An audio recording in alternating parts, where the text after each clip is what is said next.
اعوذ باللہ من الشیطان الرجیم، بسم اللہ الرحمن الرحیم۔ سورۃ القاف آیت نمبر 3۔ ماں کی سینہ رہنے والی ہیں، فیہا اس میں، آبادہ ہمیشہ ہمیشہ۔ کون؟ پچھلی آیت سے یہ ریلیٹڈ ہے۔ وَيُبَشِّرَ الْمُؤْمِنِينَ الَّذِينَ يَعْمَلُونَ الصَّالِحَاتِ أَنَّ لَهُمْ أَجْرًا حَسَنًا، اور پھر کہا جس میں وہ ہمیشہ ہمیشہ رہنے والی ہیں۔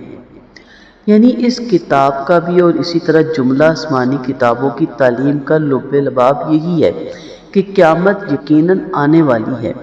اس دن تمام لوگوں کو ان کے اچھے یا برے اعمال کا بدلہ ضرور ملنے والا ہے، لہذا ہر شخص کے لیے لازم ہے کہ وہ اللہ کے حضور جواب دہی کی وجہ سے اس دنیا میں اللہ سے ڈرتے ہوئے اپنی زندگی بسر کریں، اور جو اللہ کے فرما بردار بن کر رہیں گے انہیں جنت اور دائمی خوشیوں کی بشارت بھی دیتی ہے یہ کتاب، اور اس میں کوئی شک نہیں ہے، کیونکہ جب انسان اللہ کے بنائے ہوئے احکامات کے مطابق چلے گا تو میرا رب انشاءاللہ اس کا ضرور اجر دے گا، کیونکہ یہ اس کا وعدہ ہے اور وہ اپنے وعدے کے خلاف نہیں کرتا۔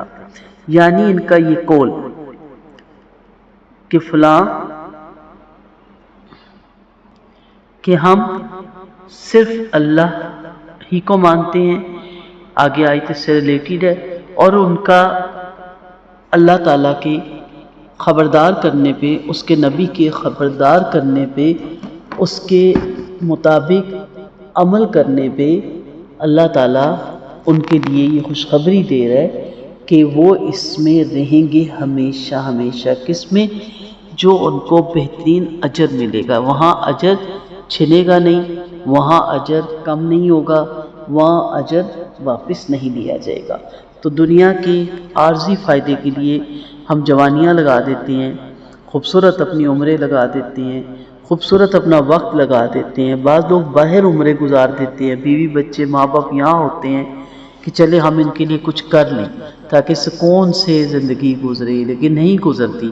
ہمیں نہیں پتہ ہوتا آنے والے وقت میں کوئی تکلیف، غم، کوئی بڑھاپا، کوئی بیماری، کوئی خدا نہ خواستہ حادثہ ساری خوشیاں چھین کے لے جائے، اور کچھ بھی نہ ہو تو ڈپریشن، بڑھاپے کی تنہائیاں، بہت سی چیزیں جڑتی ہیں ساتھ۔